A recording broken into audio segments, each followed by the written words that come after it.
انسان وہ ہوتا ہے جو اپنی ذات کے لیے زندگی نہیں گزارتا. بڑے بڑے امیر لوگ آئے دنیا میں, کون سی دنیا کی تاریخ کس امیر آدمی کو جانتی ہے؟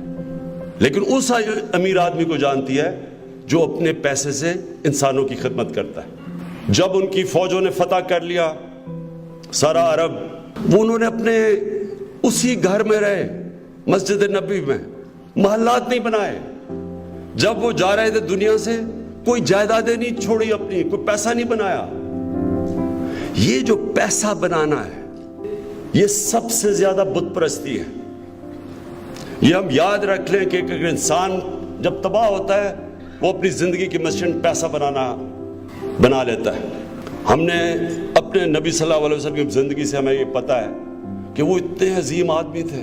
جو مائیکل ہارٹ کی بات کرتے ہیں 100 گریٹسٹ مین, ان میں سب سے اوپر وہ ہمیشہ رہیں گے, کیونکہ کسی نے وہ اچیو کیا ہی نہیں جو انہوں نے کیا ہے. ان کا تو پیسہ بنانا مقصد ہی نہیں تھا, ان کی پاور بھی مقصد نہیں تھا.